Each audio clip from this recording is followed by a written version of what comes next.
Day 3 of the draft is in the books. The Vikings found a way to come away with 4 new players, but they're not all draft picks. Welcome to the Locked On Vikings podcast.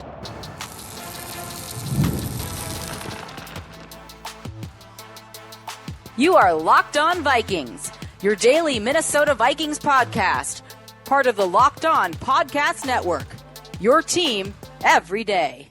Hey, everybody. Welcome to the Locked On Vikings podcast, where we're always trying to learn something new. It's part of the Locked On Podcast Network, your team every day. Thank you so much for making Locked On Vikings your first listen of the day every single day. I appreciate my hashtag everydayers so very much. Today's episode is brought to you by LinkedIn. LinkedIn Jobs helps you find the qualified candidates you want to talk to faster. Post your job for free at linkedin.com/LockedOnNFL. Terms and conditions apply.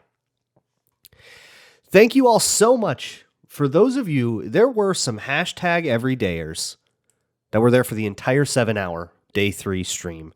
My voice is still extremely upset. I'm also under the weather, so I apologize to those of you who get annoyed by that kind of vocal impairment. But thank you so much to those of you who came around, hung out, listened to some ASMR. We did a lot of whispering. We did a lot of we got a little randy. It was good. You know what else was good? Day 3. Boy, I think Kwesi kind of knocked it out of the park. I think it was perfect. I think it was awesome. Well, perfect's probably not a smart word to use, but it was. I love it. That's going to be the headline. A lot of positivity today, which some of you need because you did not like the fact that I dared question a draft pick on draft weekend. Boy, some people are not capable of hearing that. YouTube comments got a little spicy, but I'm going to go over. So the Vikings acquired 4 players. They had 2 picks to start, 2 high fifths. With one of them, they take Tyrion Ingram-Dawkins, a defensive, we'll call him lineman. We'll just say D lineman, like generically, out of Georgia. Then with the other pick, they trade for Sam Howell and also trade again to get 2 6th-round. So Kwesi turned pick 142, which was what he got. He turned 189 into 142 just by sliding back 5 spots in round 3, sliding past nobody I cared about at all. There was maybe one player that you could have maybe cared about that I really didn't. That was Charles Grant. I think that actually was a pretty big mistake to take him that high. I would have been pretty upset if that was the guy. Everybody else, I guess Upton Stout, I didn't watch him. Maybe you liked him. Those are like the 2 players that maybe you could have thought the Vikings like traded past, right? And the Texans take Jalen Smith, corner out of USC, but clearly they didn't like him because he was on the board when they traded back. They take Ty Felton, not my favorite pick. We talked about that yesterday. I'm over it. But for the low price of moving back, they take pick 189, they move it to pick 142, and then they take 142 and they turn it into Sam Howell, who they traded for from the Seahawks, and 2 6th-round picks, which turn into the tight end, Gavin Bartholomew, and Kobe King, the linebacker from Penn State. Penn State and Pitt, just a whole bunch of Pennsylvania, I guess, in the 6th round. I love it. And I don't even like one of those picks all that much, but we'll get into it. Let's start, though, with Tyrion Ingram-Dawkins. So this is going to be a guy that sort of is seen as like athletic upside project. I don't know if he's quite as raw as he gets the reputation for. I think a lot of it is just get off and just like winning with juice, right? He plays for Georgia, right? And he plays this like inside outside rotational, like kind of Swiss Army knife role on that D line, right? So, okay, immediately we get it, right? That's Flores is going, please give me that guy. But because he mostly wanted to play like 5-tech and on the edge, and he had Jalen Walker and Michael Williams out there in Georgia, you're just going to kind of get bullied out of snaps a little bit, which is going to reduce your stock. But I always thought every time that guy was on the field, he had a little juice. The concern is, well, okay, if you weren't on the field a lot, even if there was a justifiable reason for it, which I think there is, were you successful because you were fresh legs, or were you successful because of like stuff that you think is good? And that's going to be like the question that I go into the tape with when I really sit down and examine it. I'm a little tired today. Okay, you're going to have to give me that. Okay, I was live for a long time. But that's going to be the main question. But the athletic potential, testing was awesome. The versatility is awesome. It's a pick that's super, super easy to understand, and one that, like, here's my experience with this guy so far. So I ended up watching a lot of Georgia D-line kind of on accident while watching SEC O-linemen, basically watching like Miles Frazier at LSU, watching the Ole Miss O-line, watching the Alabama O-line, and trying to watch Tyler Booker, right? Like, so I ended up kind of accidentally seeing a lot of Georgia, even though I didn't really set out to watch the Georgia D-line. I didn't like watch Nazir Stackhouse. He wasn't a high enough prospect for me to get to. I didn't have time to get to him. And every time I was like, oh yeah, this 93 guy kind of cooks. Like every time I saw 11 or 13 do something, I was like, yeah, those guys are the first rounders. But every time 93 did something, I'm like, hey, is this a guy? Like, is this a dude? You know, like my college football knowledge is different than a lot of what you will get from people who are like super into the draft that watch every Saturday all the time, know all the rosters inside and out, and can immediately be like, oh yeah, that's that sophomore, that 3-star recruit that like is going to be a, you know, great when he declares in 2026, he'll be a second rounder. Like they could like rattle it. Like people like Tyler Forness, right, can rattle that stuff off. I've never had that because I don't have like the interest in college football that I do in the pros, which gives me this weird perspective where I'll end up watching a lot of players and just knowing them by their number, and that's it. I'll be like, oh yeah, number 70 on LSU, what's his deal, you know? And I ended up like another similar is Jonah Savaiania, the guard out of Arizona that Miami selected pretty high in the second round. I think it was Miami, right? And I remember watching Jordan Morgan last year, and I liked Jordan Morgan a lot. So I spent a lot of time watching him and going, you know, this other tackle kind of rules. That's 71 in Arizona. So when I got to watching him, I was like, oh, this is 71 in Arizona. Oh, this is a guy now. And it's like, it's like being a kid at his first carnival. I'm just surprises all the time. But I do think it also, like, I don't want to change that, because I think it gives me a really fresh perspective that allows me to avoid like hype cycles, and not get super crazy wrapped up in guys that like the whole nation knew about because of moments. And I think that helped me kind of like not overhype Caleb Williams coming out. That helped me not fall for like Bijan Robinson too much, even though I still regret that I let peer pressure talk me out of putting Jahmyr Gibbs over him. I should have. But like those, that like fresh perspective, that like clean slate has been really helpful to me. And so what all that means is that when I got to Tyson Ingram-Dawkins, the second I realized he was 93, I was like, oh, I like the pick. And you can actually go to the live stream and see this happen in real time. I'm like, I don't know who that is. Oh, Georgia D-line. All right. Who is that? Until I Google imaged him. And I was like, wait, that's 93. Oh yeah, I like that guy. So I like the juice that he has. He's got a good get off. He's got a good explosiveness, and can kind of fly through the gap. It's gonna do a lot of like he wins in a lot of the same ways that Derek Harmon did. And I mean, he wasn't like the superstar of his team like Harmon was, right? So totally different tier of prospect, but it's gonna be stylistically a lot of that kind of knife the gap guy. And you can kind of think of this as a Jihad Ward replacement. 5th round, 4 years of Jihad Ward, right? That's mostly the value proposition that I'm making. I think that's awesome. I think that's great value. But that's not all that the Vikings did. They also traded pick 142 for Sam Howell and pick 172. They traded a 5th for Sam Howell and a 5th. That actually happened. They just moved back 30 spots, which the value of that is awesome. I mean, Sam Howell as a quarterback, as a backup, has a few ripple effects, I think, in the national world too, especially in like the national world of reporting and how people report about the Vikings. But also like the value proposition is really cool. I want to talk about that next on Locked On Vikings. Today's episode of Locked On Vikings is brought to you by LinkedIn Jobs. As a small business owner, your work doesn't end when the clock hits 5. Your business is always on your mind. And that means that when it's time to hire, you need a partner that works just as hard as you do. That's where LinkedIn Jobs comes in.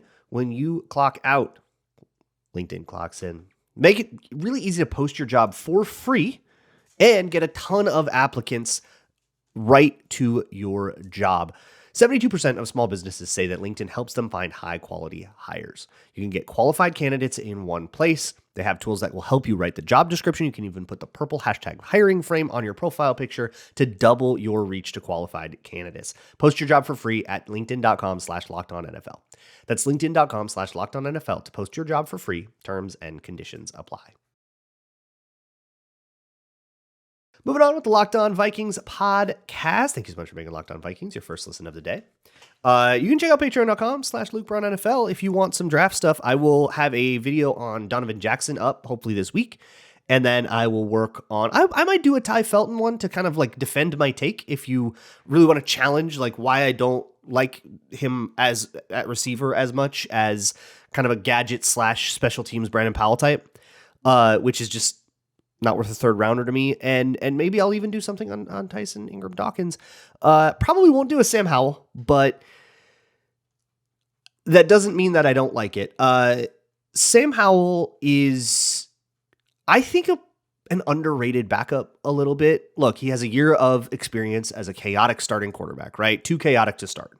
Was it like 20 touchdowns, 21 interceptions or something like that, right? It's like a little mini Jameis without the allegations. But Sam Howell is like figures to be the backup, right? He figures to be QB2. He'll maybe compete with Brett Rippon for QB2. Actually, it's probably how that goes down, but I would probably take Sam Howell in that competition. And there's your room. And then in undrafted free agency, which I will get to tomorrow, by the way, I'll get to all the undrafted free agents and the kind of the general draft recap. But they also got Max Brosmer, the old Gophers quarterback, stays in Minnesota. He's going to be QB4. He probably won't have a real shot to make the roster. A lot of times QB4, and that's not an evaluation on Max Brosmer at all. A lot of times that QB4 is there to just hand the ball off in the running back drills and like the zone running drills with the front, while the real quarterbacks actually practice passing and compete with each other. And there's a fourth guy that kind of doesn't get the opportunity to prove himself and will play like 1/4 quarter in the back of the preseason and not really get a chance. So hopefully for Brosmer, he gets, a little bit of preseason time to put some tape out there, but it might even be like to audition for a spring league kind of thing. When you're QB4 in Minnesota, it's not usually the best opportunity, but hey, anything can happen. So there's your QB room, right? 4 guys. And you usually take 4 in a camp. So that room's probably done, which means that can finally put the Aaron Rodgers, Ryan Tannehill, Kirk Cousins, all this stupid crap to bed. I'm sure somebody might still try to manufacture something because they really loved not having to come up with a topic for 2 months and they want to sustain that. But it was always stupid. It was always never going to happen. And if you fell for it, I'm sorry. You should have listened to the show. I would have talked you out of it. But what I like about this isn't necessarily like Sam Howell as a backup. Like my eval on him is sure that works fine. It's whatever. But it's more that the timing of it made it cheap. Think about it.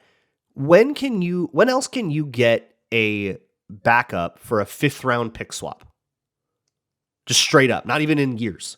You can't do that outside the draft, because outside the draft, if they waited till tomorrow, for example, and then they tried to trade for Sam Howell, that's going to be a 5-6 swap or something. Like you're going to have to go up or down a round or up or down a year, even maybe a 5th for a 5th next year or something like that. You're going to have to give up something that's like absolutely value. In this case, going from the top of the round to the bottom of the round is just less than you'll ever be able to do. And that's because teams don't want to bet against themselves, right? You don't want to have a situation where like, I'm going to give you my pick and you give me your pick. And then there's this like world where one of us, we're like, whoever is worse gets the better pick. And depending on what side of the trade that in, like that could get kind of awkward, right? Nobody wants to do that. So you never see that. You never see a 5th for Sam Howell and a 5th happen in March, right? That has to happen on draft weekend. And so by timing it to draft weekend, I think Kwesi did a really good job of minimizing the price. He's making like $1 million too. So this is free money. This is absolutely negligible cost. And moving down 30 spots, by the way, was nothing because they traded down again. So like whatever, right? Negligible cost to get a backup in the building that is, well, not the most experienced. And I think that's one thing that like I'm going to be a little concerned about is that it is a young room. It's not an experienced room. JJ McCarthy, obviously very young. And between Sam Howell and Brett Rippon, You don't have that many starts between them, right? I would have loved to have someone like Ryan Tannehill in that room or Joe Flacco, even if those guys aren't like willing mentors, famously. It would still be nice to have some experience in that room. However, the QB coach has a little bit of experience as Josh McCown. It's different for a player. It's just coming from a different perspective than when it comes from your coach.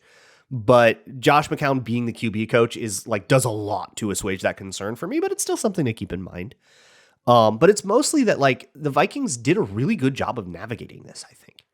Now we can look back and say, okay, all the comp pick crap that they were doing, letting the market totally dwindle and totally like everybody else gets snapped up and everybody panicking a lot about that. I wonder if they sat there the whole time and went, someone's getting cut from Seattle.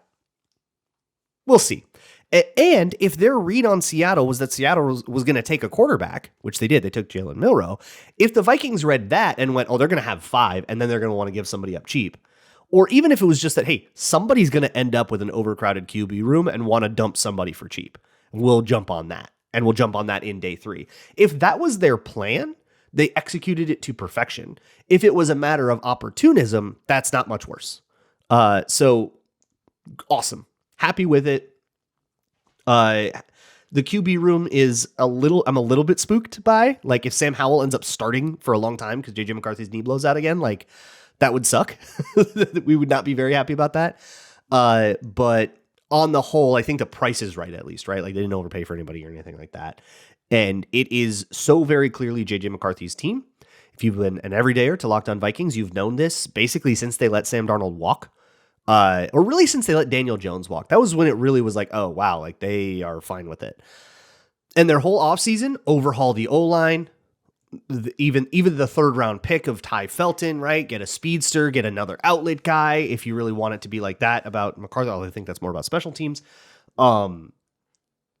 It has all been directed at putting JJ McCarthy in the best position to possibly succeed. There are immediately no excuses other than he's young, which is a reasonably valid one to a point.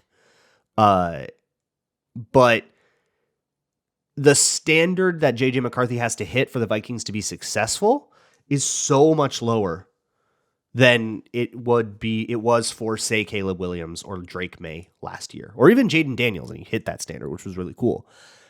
Those guys had to overcome the kinds of teams that pick third overall, right? And, bad O-lines and, bad receiving cores or barren receiving cores. In the case of Washington, like, Terry McLaurin and guys like what? Why can't I come up with the name? The other receiver, Jalen, whatever. I don't watch the Commanders. Okay, listen to Locked On Commanders. But like they had, even that team still had lots of roster holes, right? And if you look at like the state of the Patriots and the Bears rosters going in, by like week 6, people were going, well, it's not Caleb's fault. Look at his line, look at his receivers, right? JJ McCarthy is, and I'm going to steal something here. Last year, everybody talked about how good of a situation the Bears were in with Caleb Williams. Oh my God, it's the best starting situation ever. They've got Keenan Allen, they got DJ Moore, they've got another rookie that he's excited to play with. Look at this great starting situation. Shane Waldron, this is the greatest starting situation ever. People said that ever for a rookie quarterback. I want you to take that idea, that same criteria, and apply it to the Vikings, who have Justin Jefferson, Jordan Addison, TJ Hawkinson as receivers, who have this overhauled, unbelievably awesome offensive line now, who have a very well-respected scheme lord at the helm in Kevin O'Connell, who, by the way, has a penchant for getting the most out of quarterbacks specifically. Has there ever been a better situation for a first-year starting quarterback? Not technically a rookie, but, second year quarter. Like, has there been a better situation for someone for a young guy to step in? Like, this is awesome. And if it fails, there's only one reason for that. And that's going to have to be that JJ McCarthy wasn't up to snuff. We shall see. But they picked 2 other guys, and I want to talk about them. That'll be next on Locked On Vikings. Today's episode is brought to you by FanDuel, America's #1 sportsbook. The Wolfies are up 2-1 on the Lakers. If you think they're going to finish the job today or this afternoon, right, against the Lakers at Target Center, you can put $5 on it at FanDuel. And if you win, you get $250 in bonus bets. That works for whatever you want to do. Whether it is the Wolves money line, Lakers money line as an emotional hedge, I would respect it. Or even something like a Vikings futures bet, 8.5 wins. Do you think over or under? Whatever you think, put $5 on it, and if you win, you get $250 in bonus bets. It makes betting super easy, whether you're throwing down a parlay, whether you're trying to do that in the middle of a game, live betting. They've got all kinds of tools to help you make informed decisions there. Or if you're trying to make some really long-term futures bet thing, season-long stuff, whatever it is, don't miss out. Head on over to FanDuel.com and claim your $250 in bonus bets today. Moving right along here with the Locked On Vikings podcast. There are 2 more draft picks to discuss, but it's cool that I already like the first 2 decisions the Vikings made, and the third one, which is to select Kobe King at pick 201, there is a potential that it ends up being the best thing they did today. Kobe King is one that I'm reservedly excited about, but I liked what I saw on tape enough to see at least the potential upside. And at pick 201, like whatever if he doesn't work out, right? This is totally the kind of pick where you like take a swing on an upside guy that's got a lot of risk. And so he's a linebacker at Penn State. He's an off-ball linebacker. And Emily Liker even was suggested that the Vikings see like potential starter potential there. I mean, Emily Liker, Star Tribune. That the Vikings see like actual starter potential there sometime down the road. And I get it. Okay. I get it. He's a long way from that, but I get it. So the dude's fast. He just plays fast, especially east-west, chasing down sweeps and screens and stuff like that. Anything out to the boundary. He can turn, run, get there really, really quick laterally, even without committing his hips, which is awesome. Being able to kind of like keep yourself square to stuff, that'll help, especially in coverage. In coverage, he doesn't have, there's just no semblance of like hook dropping technique. So when you do a hook drop, I learned a ton about this last year, in particular when watching Ivan Pace, and it was inconsistent, but he was learning with Ivan Pace, and Kobe King he's just running around out there. So what I see is what you want when you're like dropping, like you're hook dropping, right? You're going to line up, you're in the box, you're sitting there ready to run, no run fake or anything. And he's just going to pass. Usually you open your hips to probably the outside or inside, depending on what the coverage dictates. You find your landmark and you square back up. You watch the QB or your routes or wherever your eyes are supposed to go, right? It's this very kind of like open hips, eyes to somewhere, close, like restack hips, eyes to somewhere. It's just like boom, boom, boom, boom. Kobe King's just running around. It's very unpolished. There's no organization to to where he's pointing himself, where he's looking, which is just rawness. And that's the kind of thing you can absolutely get away with if you're super athletic in college. But the NFL, you're going to have to polish that up. That's going to be a long learning curve, and that's okay. In the run, man, boy, fly. Oh my goodness, dude, fly. The guy goes zoom. It's awesome. And people in the chat when we were live, when that happened, were very like, oh, so this kicks Brian Asamoah off the team. And I think that's apt. I think that's very much a competition now. Those two guys just competing for the roster spot, right? Because Kobe King could totally like screw up and not make the team and end up having to do the Blake Brandel year on the practice squad, come and try to make the team next year, which like that's a path, right? Blake Brandel was a 6th rounder and did that and then actually ended up getting a second contract. But that's a long way away right now. I would say as it stands, you still have your Cashman Pace. Those are still your linebackers. That's not under any question. And then with Eric Wilson, who's back in the building, probably gets the 3rd job, but is susceptible enough to having a disaster preseason and losing it, Troy Reader style. And then you have Brian Asamoah and this new guy, Kobe King, who are kind of competing for that 4th spot, right? So this 2-person job or 2-person competition for the 4th spot, or maybe a 3-person competition for both the backup spots, depending on if Eric Wilson shows up and does what we expect him to do. But right now, I would expect Eric Wilson to kind of have that Kamu Grugier-Hill, that 3rd spot, and then everybody else is kind of playing king of the hill for that last roster spot there. The other guy is Gavin Bartholomew, a tight end out of Pitt. So he is a pretty raw tight end. This is going to be your Johnny Munt, and I need you to expect nothing more from Johnny Munt. The reason I say he's raw, it's mostly a route running. For one, he doesn't like explode out of the routes or anything like that. A lot of the people, like the Beast, the Dane Brugler, the Zerlines, and everybody will say like, oh, can't make separation. Well, that's because he doesn't explode out of the route the way you need to create separation down the field. Pretty common problem for a lot of tight ends who are bigger bodies, right? That's not really what you expect out of them. But when it comes to park yourself in the right spot versus zone coverage, he can do that just fine. I didn't get to look at a lot. I could only find one Pitt game to watch. In that game, there was a nasty drop, but I'm not going to call it like a persistent problem because I only saw one, but something to keep in mind. And as a blocker, the willingness is there. It's almost there, but what he's going to do is get himself out over his skis a lot and get swimmed or like push pulled and lose blocks that way. So there's polish to do in the blocking. There's polish to give him in the pass game as well. There's a lot of work to do. And again, I would probably expect a Nick Muse-like impact from this guy. Maybe not culturally, but and not on the female population of the city of Minneapolis, but rather in the like kind of on the roster kind of tight end. And he's definitely the kind of guy that if you are if you're like an undrafted tight end, I don't know if they got any undrafted tight ends off the top of my head. Let me actually check that. They did. They got 2, North Carolina and Georgia. If you're Bryson Nesbitt or Ben Urasek, we'll talk about those guys tomorrow. And we'll actually talk about some of the small school guys with Kevin Fielder later, my small school dude.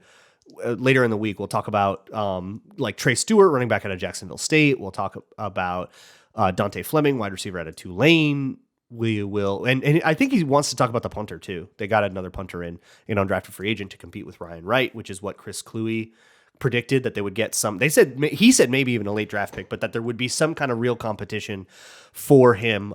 This is an international player pathway program guy, by the way. But again, that'll all be tomorrow with Bartholomew. That's going to be a wide open competition, I think. And I think if you like either of those tight ends, Bryson Nesbitt or Urasek from Georgia, if you like any of those guys, that could be a good spicy, pre-camp cut down day, my 53-man roster take is that one of those guys will knock Bartholomew off the roster because Bartholomew's just really raw.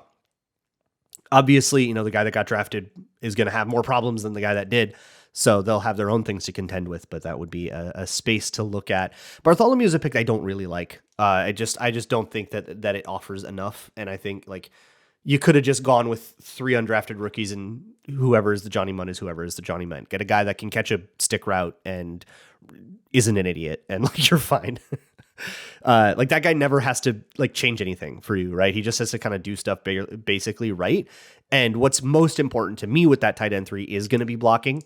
Because you have to like hold your own as a blocker. As a route runner, you can be awful, right? Like we've seen dudes 35 years old at tight end, but they run stick and they catch the third down when you have to, and it's fine.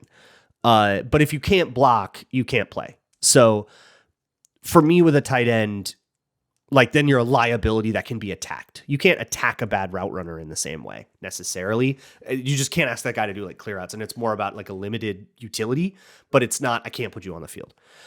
So that's going to be something that I watch pretty keenly, I think, in the preseason is all these young tight ends, who's the best blocker, and that's going to be the guy that makes the team. Not to mention the special teams impact of all that stuff. Of course, that always has a huge impact on the bottom roster decisions. But we're now going into that mode. We'll talk about the undrafted free agents tomorrow, and then we get into the Everman series. We get into 53-man roster stuff. The 90-man roster is more or less set. So we can start to really preview the Vikings training camp stuff, and we're in that chapter of the year. Welcome. It sneaks up on you. Thank you all so much again for hanging out for this whole draft. I will be back tomorrow to talk about the undrafted rookies. There's 19 of them, so it'll take the whole show. So enjoy that. And as always, Skol.